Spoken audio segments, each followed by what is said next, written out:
नमस्कार मित्रांनो, आज 6 जून लपंडावच्या आजच्या भागात आपण पाहणार आहोत. नंदाच्या हाती मनस्विनीचे प्रॉपर्टी पेपर्स लागतात, पण आता ते प्रॉपर्टी पेपर्स त्यानंतर परशु आणि मीनाक्षीच्या हातात सुद्धा लागतात. आता हे कसं बघूया आजच्या भागात. आणि मग परशु आणि मीनाक्षी ठरवतात की ते प्रॉपर्टीचे पेपर्स सखीला नेऊन द्यायचेत. बरोबर आहे, सखीचा पहिला दिवस ऑफिसचा आणि त्यातच तिला उशीर झालाय. बघूया आता कान्हा तिला कोणती शिक्षा देतो. बघत राहा मित्रांनो, उद्या रविवार आहे आणि उद्या सुद्धा एपिसोड असतो. उद्याचा भाग सुद्धा नक्की पाहाल. त्याआधी ज्यांनी चॅनलला सबस्क्राईब नसेल केलं, मालिकेच्या अपडेटसाठी सबस्क्राईब करा.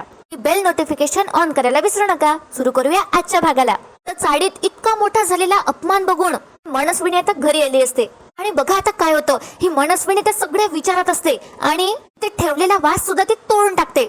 आणि या सगळ्याच्या विचारात असतानाच तिथे आता नंदाची एंट्री होते. नंदाने आता पिंक कलरची हॅट घातली असते आणि आल्याबरोबर ती मनस्विनीला म्हणते, मी आले, मस्त झाला बाई माझा प्रवास. मुंबई पुणे दर्शन, चल आता माझा हिस्सा देऊन टाक. गावाकडचं दर्शन करायचं म्हणतीये.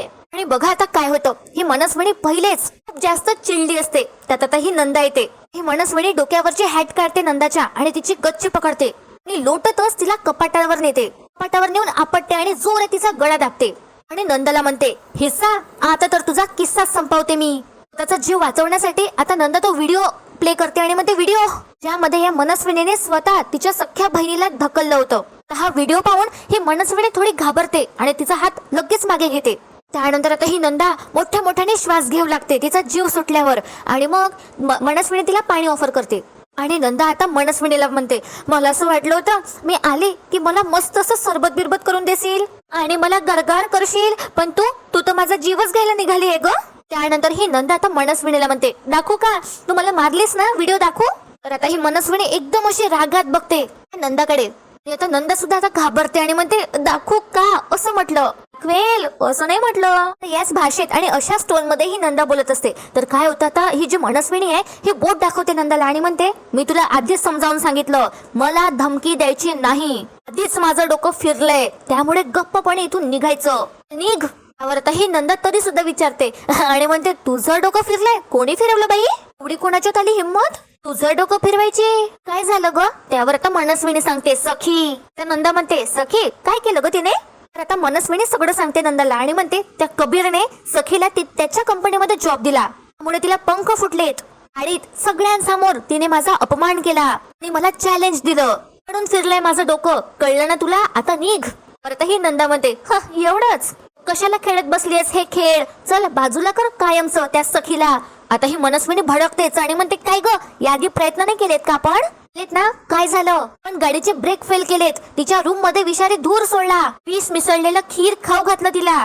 प्रत्येक वेळेला कबीर येतो आणि तिला वाचवतो. त्या कबीरने काहीही केलं, कितीही केलं तरी सखी त्याला जवळ करणार नाही, हे तर मला माहितीच आहे. त्याचं टेन्शन नाहीये की आता त्या सखीचा माज मी उतरवणारच. नोकरी तिने का स्वीकारली आहे हे मला चांगलंच माहितीये. येऊच दे तिला माझ्या दारात, मी तिची वरात काढेल. आजची रात्र तिची होती, पण पुढचे येणारे सगळे दिवस माझे असतील, फक्त माझा. ही नंदा सगळं ऐकून घेते आणि बघा पुढे ही काय करते. पण इथे आता सीन शिफ्ट होतो. आता सखी, टाणू आणि मावशी असतात आणि त्या गप्पा करत असतात. सखी आता सांगत असते, मावशी उद्या माझ्या ऑफिसचा पहिला दिवस आहे, मला लवकर झोपावं लागेल, लवकर उठायचंय, मला उद्या कपडे इस्त्री करायचे, ब्रेकफास्ट बनवायचंय, टिफिन पण भरायचंय. तर तितक्या तिथे आता कान्हा येतो आणि म्हणतो, टिफिनचं टेन्शन तुम्ही घेऊच नका, मी आहे ना, मी आपल्या दोघांचा डबा करेल. कान्हू आणि मावशी आता कान्हाकडे पाहू लागतात. कान्हा पुढे म्हणतो, सखीला मी काय म्हणतो ना, आपण आपापले कामं वाटून घेऊया, छान डबा करेल आणि त्यानंतर माझ्या गाडीवर मागे बसून तुम्ही डुगडुग डुगडुग ऑफिसला या, असं कान्हा म्हणतो. पुढे कान्हा म्हणतो सखीला, आणि हो, शेतकरी जोडपं कसं असतं, छान काम करतं आणि मग शेतात काम करून झाली की त्यांच्या बैलाला चारायला सोडतात आणि मग छान झाडाखाली जेवायला बसतात. तसंच सखी सुद्धा बघा भारावून गेली असते पूर्ण आणि पूर्ण ती इमॅजिन करत असते स्वतःला.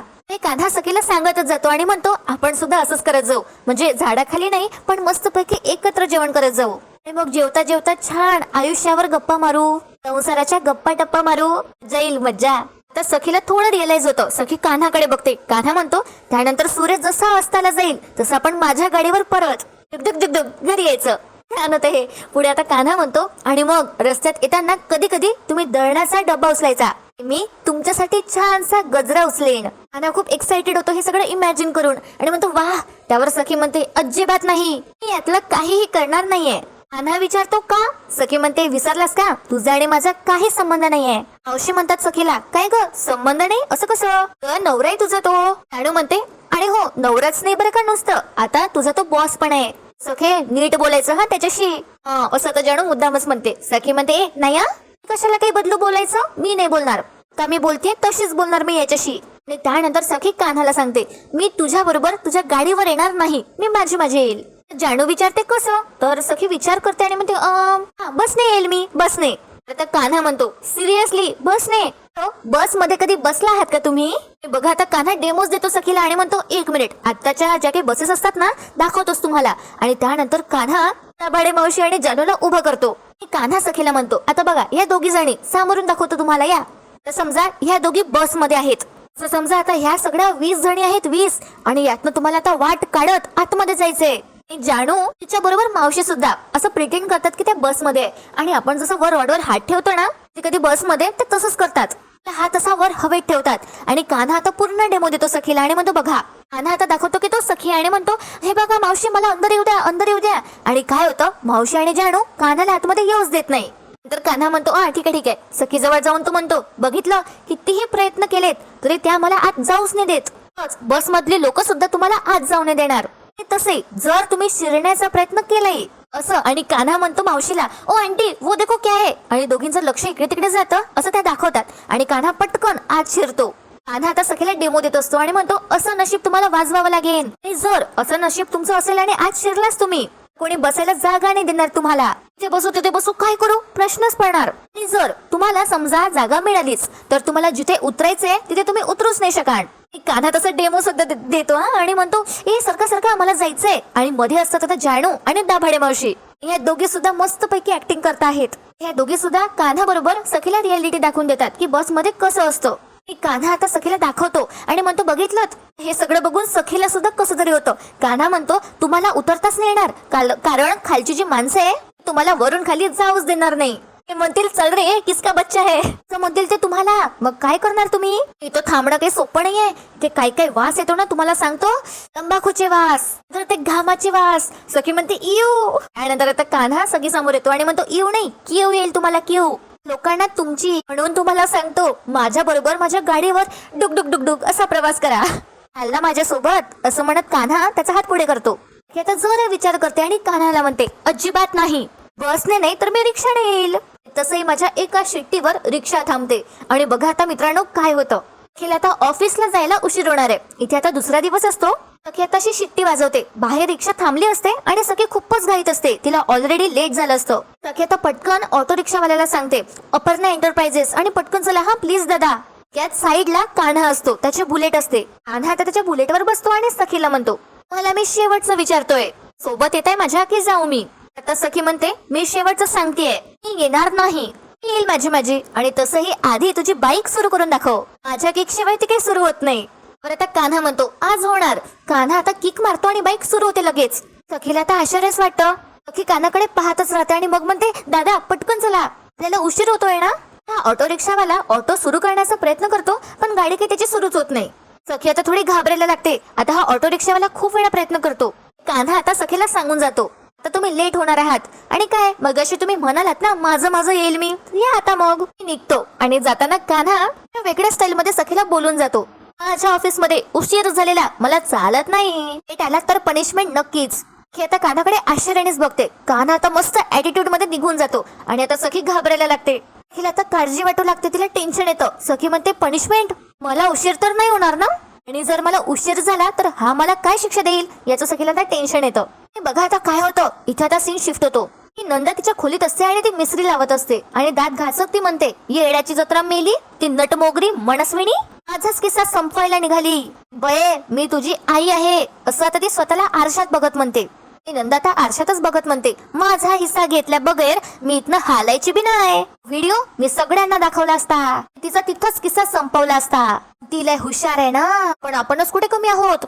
बघा मित्रांनो, आता ही नंदा ठरवते प्रॉपर्टीचे पेपर्स शोधायचे. ही नंदा स्वतःला म्हणते, नंदे शांत, सगळी प्रॉपर्टी तिच्या नावावर आहे. एकदा का ती कागदपत्र आपल्या हाती सापडली आपण त्या सरकारचा हात दगडाखाली आणू शकतोय. एकदा का असं झालं डायरेक्ट 14च मग अर्धा हिस्सा तिचा आणि अर्धा या नंदेचा. त्यानंतर ही नंदा आता स्वतःला म्हणते, पण त्याआधी तिच्या नावावर असलेलं सखीने सही केलेलं ते कागदपत्र आपल्या हाती यायला पाहिजेत. म्हणजे ते कागदपत्र आपण शोधलं पाहिजेत. तर बघा मित्रांनो, इथे आता सीन शिफ्ट होतो आणि कान्हाने पूर्ण चेंज केलाय. आता कान्हाच्या ऑफिस मध्ये आता हे मधू सुद्धा जॉईन होते. आता किरण विचारतो, राजेश मामा तुम्ही तर इथेच होतात अपर्णा एंटरप्राइजेस मध्ये, पण हो मधू मॅडम तुम्ही, म्हणजे तुम्ही तिकडे होतात ना कामत इंडस्ट्रीज मध्ये. तर आता मधू सांगते, हो किरण सर, पण कबीर सरने स्वतःहून मला मेल केला आणि ऑफिशियली इकडे शिफ्ट व्हायला सांगितलं. कबीर सरांनी बोलावलं आणि आम्ही आलो नाही, असं कधी झालंय का? तर आता तिची मैत्रीण सांगते, हो ना सर, मला सुद्धा मधूचा कॉल आला होता, पण मी आधीची कंपनी सोडून इथे जॉईन झाले. आणि आता तिसरी मुलगी पण म्हणते, मी टू, कबीर सर जिथे आम्ही तिथे, म्हणजे ह्या सगळ्या आधी कामत कंपनीमध्ये काम करत होत्या. या सगळ्यांनीच कान्हाच्या सांगण्यावरून अपर्णा एंटरप्राइजेस जॉईन केलंय. आता किरणला सगळं समजतं आणि किरण म्हणतो, ठीक आहे, अटेंडन्स शीट वर तुम्ही साईन करा. तितक्यात आता कान्हा पोहोचतो ऑफिसला. आता किरण विचारतो, काय रे कबीर, काय हे सगळं नवीन? त्यावर आता कान्हा सांगतो, काही नाही, हे नवीन काही जुने जे जे माझ्या मदतीला धावून आले होते ना, मी आता इथेच शिफ्ट केलंय. आता किरण म्हणतो, चांगलंय, नाही म्हणजे काहीतरी तू विचार केला असेल, तसं मला सांगशीलच म्हणा. बघा आता काय होतं, किरणचं लक्ष जातं कान्हाच्या हात ते असलेला गिफ्ट बॉक्स कडे. आणि आता किरण विचारतो, हे काय? कान्हा सांगतो, अच्छा हे आज सखीसाठी गिफ्ट आहे. किरण म्हणतो, सखीसाठी? सखी आणि गिफ्ट तुझ्याकडनं घेणार आहे का ती गिफ्ट? बरं कान्हा सांगतो, घेणार. किरण म्हणतो, नाही घेणार, लिहून देतो मी. बरं आता कान्हा सांगतो एकदम कॉन्फिडेंटली, ही घड्याळ माझ्या हाताने सखीच्या हातात घालणार, तूच लिहून घे. आणि बघा आता काय होतं, तिथे आता सखी येते. सगळ्यांना आता आश्चर्यच वाटतं सखीला पाहून. मधू म्हणते, सखी मॅडम, अहो लंच ब्रेकला तर वेळ आहे, मी काय आताच आलात का कबीर सरांसाठी डबा घेऊन? सखीच्या हाती आता डबा असतो. पण हे असं म्हणत असतात. सखी म्हणते, नाही ऍक्च्युली. त्यानंतर सखी काही सांगणार, तिचं लक्ष जातं कान्हाकडे आणि सखी लगेच म्हणते, सॉरी ऍक्च्युली मला यायला उशीर झाला, पण काय झालं ना, मी टिफिन बनवत बसले. मग पुढे आता सखी काही म्हणणार, तितक्यात मधू म्हणते, वाव सखी मॅडम, तुमचं अजून कबीर सरवर तितकंच प्रेम आहे, काहीच नाही बदललं. दुसरी मुलगी सुद्धा म्हणते, हो ना, आपले सर किती नशीबवान ना, तुमच्या इतकं प्रेम करणारी बायको मिळाली. तर तिसरी मुलगी म्हणते, पण सखी मॅडम जास्त लकी आहे, त्यांना कबीर सरांसारखा हँडसम डॅशिंग एक काबिल नवरा मिळाला. आणि बघा आता कान्हा काय करतो, त्याच्या हातात असे मागे नेतो आणि किरणला इशारा करतो, तो गिफ्टचा बॉक्स घ्यायला सांगतो. ते तर सखी सांगू लागते, एक्सक्यूज मी इथेच आहे. कान्हा म्हणतो सखीला, मग तुम्हाला ऑफिस मध्ये यायला उशीर कसा झाला एवढा? आज तुमचा ऑफिसचा पहिला दिवस, हे पहिल्याच दिवशी इतकं लेट? बघा सखी म्हणते, सॉरी म्हटलं ना मी. कबीर ते काय झालं? तर आता कबीर म्हणजे आपला कान्हा असा आश्चर्याने बघतो सखीकडे. सखी म्हणते, काय? कान्हा म्हणतो, इथे मी कोण लागतो तुमचा? सखी थोडी घाबरतच म्हणते, बॉस. कान्हा म्हणतो, गुड. त्यावर आता एक एम्प्लॉई विचारते, एक मिनिट, नवरा आणि बॉस? सर, ही तर तुमची बायको आहे ना? आता कान्हा सखीला म्हणतो, सांग म्हणून. असं करते तो. तर सखी म्हणते, नाही, मी एम्प्लॉई आहे, आजपासूनच मी जॉईन झाले. बघा आता कान्हा सखीला म्हणतो, meet me in my cabin. Kanha आता निघून जातो आणि सखी घाबरतच त्याच्या मागे मागे जाते. बघत राहा मित्रांनो, मज्जा येणार आहे. पण इथे आता सीन शिफ्ट होतो. नंदा आता लपूनच बघते मनस्विनीच्या खोलीत, डोकावून पाहते. तर आता ही मनस्विनी मॅगझिन वाचत असते कुठली तरी. नंदा म्हणते, ही बाई नटमोगरी इथेच बसली, ही घरात असताना मी ते पेपर्स कसे शोधू? नाही नंदा, या मनस्विनी सारखा विचार कर. ती तेजस्विनी सरळ डोक्याची आणि ही मनस्विनी तिरप्या डोक्याची.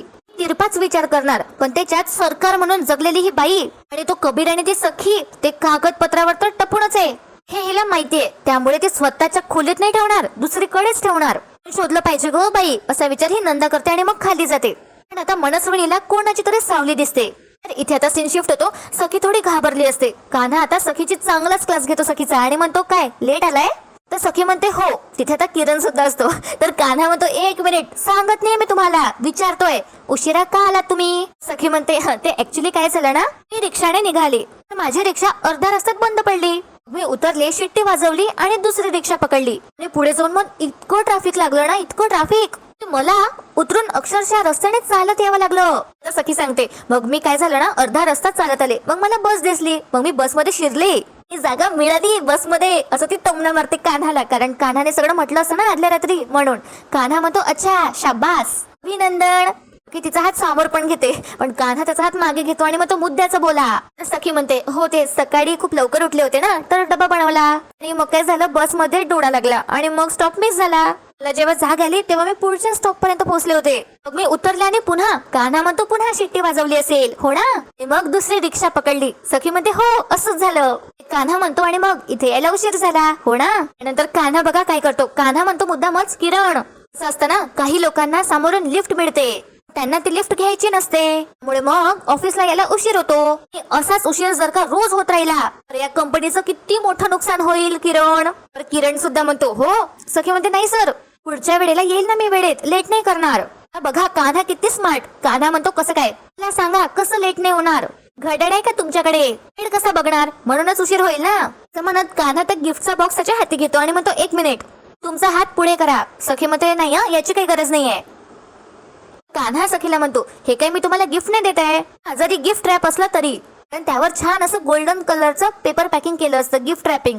कान्हा म्हणतो 1 मिनिट, मी तुम्हाला यासाठी देतोय जेणेकरून तुम्हाला उशीर व्हायला नको. आता किरणच्या सगळं लक्ष देतं आणि किरण गालातल्या गालात हसू लागतो हे पाहून. कान्हा म्हणतो मी तुम्हाला यासाठी देतोय की या घड्याळच्या काट्याकडे बघून तुम्हाला त्याच्यासारखं धावता यायला हवं, सगळीकडे वेळेवर पोहोचता यायला हवं, म्हणून देतोय. कान्हा आता डोळे काढून वगैरे बोलतो, असं ऍक्टिंग करतो तो. तर कान्हा म्हणतो हे काही फक्त घड्याळ नाहीये, हा संदेश आहे. की म्हणते पण कशाला, येईल ना मी वेळेत. तर कान्हा म्हणतो नाही 1 मिनिट. त्यानंतर कान्हा सखीला म्हणतो हात पुढे करा. सखी म्हणते काय. कान्हा म्हणतो 1 मिनिट, माझ्या हातात घड्याळ आहे, वेळ नाहीये, हात पुढे करा. सखी आता तिचा हात पुढे करते, इच्छा नसताना सुद्धा. आणि खूप सुंदर अशी वॉच असते मित्रांनो, त्याने गोल्डन कलरची. आणि कान्हा खूप प्रेमाने ती घड्याळ सखीच्या हाताला लावतो. आणि मग सखी खूप प्रेमाने बघते कान्हाकडे. कान्हा म्हणतो काय गोळे दिसतीये ना. कान्हा एकदम असा पलटतो आणि म्हणतो हा गुड गुड असं म्हणायचं होतं. नंतर सखी म्हणते ओके. आणि सखी आता जाणार असते बाहेर तिचं काम करायला. आता सखीला वाटत असतं बरं झालं हा विसरलाच शिक्षा द्यायचं, मूर्खच आहे हा हाफ चड्डी. सखी आता असा विचार करणारच तितक्याच कान्हा हाक मारतो आणि म्हणतो 1 मिनिट. सखी आता मागे वळते आणि कान्हा जवळ येते. कान्हा म्हणतो शिक्षा कोण ऐकणार. आणि आता सखी घाबरायला लागते, सखीची बोलतीच बंद होते. खूपच मजा येते मित्रांनो, आजचा भाग तर खूप मस्त आहे. इथे आता सीन शिफ्ट होतो आणि बघा काय होतं.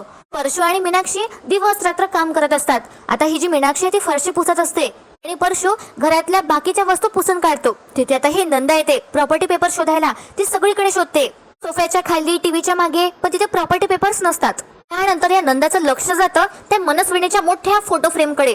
आणि मनस्विनी म्हणते बघा काय होतं, ही जी नंदा आहे ती मनस्विनीच्या फोटोकडे बघते आणि तिची अशी नजर काढायची ऍक्टिंग करते आणि मग बोट सुद्धा मोडते तिच्या नावाने. आणि मग नंदाला असं वाटत असतं की जे प्रॉपर्टीचे पेपर्स आहे ते मनस्विनीने तिच्या फोटो फ्रेमच्या मागे लावले असणार. नंदा खूपच अशी विचित्र कार्टून सारखीच वागते आणि मग जाते अशी ते फोटो फ्रेम अशी पुसू लागते पदराने. परशुला आता थोडा डाऊट येतो.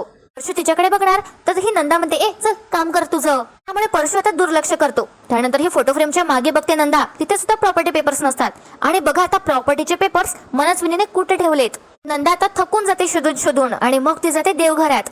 ती देवाला म्हणते ए बाबा तुझं माझं काही जमत नाही, आजपर्यंत तुझ्याकडे मी काही मागितलं नाही. तसं पण मी हात पण नाही जोडलेत म्हणा तुझ्या समोर, पण आज हात जोडतीये मी, मागणं पण मागते तुझ्याकडं. बघ तेवढे इस्टेटीचे कागदपत्र मला मिळून देणार येशील ना. आणि मग ही नंदा स्वतःच म्हणते जाऊ दे तू काय करणार, मीच बघते काय करायचं ते, तच करावं लागेल सगळं. आणि बघा नंदाच्या डोक्यात विचार येतो आणि ती म्हणते या देवघरात तर नसतील ना कागदपत्र, आणि ती सगळीकडे देवघरातच शोधू लागते. मग तिचं लक्ष जातं खाली, एक ग्रंथ ठेवला असतो आणि त्या खाली असा लाल कापड ठेवला असतो. आता ही नंदा लाल कापड असा उघडून बघते तर त्याच्या खाली चक्क प्रॉपर्टीचे पेपर्स असतात, जिथे इथेच त्या मनस्विनीने प्रॉपर्टीचे पेपर्स लपवले असतात. तर नंदा त्या पेपर्स कडे पाहते, ते पेपर्स तिच्या हाती सुद्धा घेते आणि नंदा त्या पेपर्स कडे पाहू लागते. देवाने तिची मागणी पूर्ण केलीच असते, पण बघा पुढे ट्विस्ट आहे. इथे आता सीन शिफ्ट होतो आणि सखी म्हणते काय ज्या बरोबर जेवण करायचं, अजिबात नाही, ही शिक्षा मला मान्य नाहीये. आता किरण सखीला म्हणतो ओ इतकं ओरडायला काय झालं, एवढी ही मोठी शिक्षा नाहीये ही. तर सखी म्हणते पण मी म्हणतेय ना मला मोठी शिक्षा द्या, पण ही नको, या कबीर बरोबर या माणसाबरोबर जेवणार नाहीये. बिचारा कान्हा आता सखीला म्हणतो असं नका करू, मी रिक्वेस्ट करतो ना प्लीज जेवा माझ्या बरोबर, ही इतकी इच्छा मान्य करा. सखी म्हणते ठीक आहे असेल मी जेवायला तुझ्या सोबत, पण मी नाही जेवणार. सखी आता खोटं सांगते आणि म्हणते माझा उपवास आहे आज. कान्हा आता हसतो सखीवर आणि म्हणतो अच्छा पण उपवासाला डबा कोण आणतो हो. सखी आता तिच्या लक्षात येतं, तर सखी थोडी घाबरते. कान्हा म्हणतो हा चुकून आणला असेल तुम्ही नाही का, हरकत नाही, तुम्ही फक्त माझ्यासोबत जेवायला बसा, तुमचा डबा मी खाईल, तर तुम्ही माझ्यासोबत तेवढं बसा प्लीज. सखी तिची मान खाली टाकते. किरण म्हणतो बहुतेक ती चालेल असं म्हणतीये. आता कान्हा म्हणतो हा मलाही तेच वाटतंय. तर कान्हा म्हणतो सखी मॅडम तुम्ही तुमचं काम करा, त्यानंतर आपण लंच ब्रेक मध्ये. सखी कान्हाकडे बघते. कान्हा म्हणतो म्हणजे लंच ब्रेक मध्ये आपण भेटूया, इट्स माय ऑर्डर. सखीला चीड येते आणि सखी ओ अशी करते आणि तिथून रागात ती निघून जाते. आणि सखी गेल्यावर किरण म्हणतो कान्हाला वा वा वा कबीर मांडलं तुला, तू सखीच्या हाती घड्याळ सुद्धा घातलीस आणि जेवायला सुद्धा लावलास, मनवलास, कमाल आहेस तू खरंच. बघा आता काय होतं. कान्हा म्हणतो काय ना किरण, माणसाला असे वाईट अनुभव आलेत की तो कडवट होत जातो. आता आपली माच बघणार. आता पहिल्यासारखी हसत नाही, बोलत नाही. मला पण सखीचा स्वभाव माझ्या स्वभावासारखा नाही करायचा, तसा नाही होऊ द्यायचा. म्हणून मी हे सगळं करतोय. म्हणून मी ऑफिस मधलं वातावरण असं हसतं खेळतं ठेवतोय. किरण सुद्धा आता स्माइल करतो आणि इथे आता परत सीन शिफ्ट होतो. ही नंदा आता ते पेपर्स अशी चाडू लागते. पण आपल्याला माहितीये की ही अडाणी असते आणि ही शिकली नसते, त्यामुळे तिला काही समजत नाही. त्या हाती सोन्याचा अंडा लागला असतो ते तिच्या लक्षात येत नाही. आता ही नंदा देवाला सांगते, तरी माझा बाप मला म्हणला होता शिकून घे बाई, वाचायला शिक, लिहायला शिक, उपयोगाचं असते. मी त्याचं नाही ऐकलं. आता हे कसं वाचायचं? हे बघा मित्रांनो, नंदाला वाटतं की हे पेपर्स काही कामाचेच नाहीत. नंदा म्हणते हे काही माझ्या उपयोगाचं दिसत नाही आणि नंदा ते प्रॉपर्टीचे पेपर्स तिथेच टाकून देते. पेपर्स असे वरच असतात आणि नंदा तिथून निघून जाते. नंदा गेल्यावर देवाचा चमत्कार दिसतो. ते पेपर्स आपोआप हवेने उडायला लागतात. ते प्रॉपर्टीचे पेपर्स उडत उडत असे हॉलमध्ये येतात. देवघराला लागूनच असतो. आता मीनाक्षीचं लक्ष जातं त्या प्रॉपर्टीच्या पेपर्सकडे. मीनाक्षी कामावरून उठते आणि ते पेपर्स बघू लागते, तर ते चक्क प्रॉपर्टीचे पेपर्स असतात. स्वतःहून तिच्याकडे आले असतात. आणि मित्रांनो, आजचा भाग इथे संपतो. उद्याच्या भागात आपण पाहणार आहोत परशु आणि मीनाक्षी असं ठरवतात की हे प्रॉपर्टीचे पेपर्स सखीकडे नेऊन द्यायचेत, जे ती नक्की काहीतरी करेल. आणि सरकारला म्हणजे या मनस्विनीला आता माहिती होतं आणि ती डायरेक्ट बंदूक काढते, परशुवर नेम लावते. आणि दुसरीकडे कान्हा सखीला समजावून सांगत असतो की तुम्ही अजून त्या सरकारला ओळखून नाहीये नीट, जी ताकद खूप आहे. तर सखी म्हणत असते की नाही, मी एकटी पुरेशी आहे, मला कोणाचीच गरज नाही. तर बघूया मित्रांनो उद्याच्या भागात काय होणार आहे. आजचा भाग तुम्हाला कसा वाटला कमेंट करून नक्की कळवा. व्हिडिओला लाईक करायला विसरू नका आणि चॅनलला सबस्क्राईब करा. व्हिडिओ शेवटपर्यंत पाहण्यासाठी खूप खूप धन्यवाद.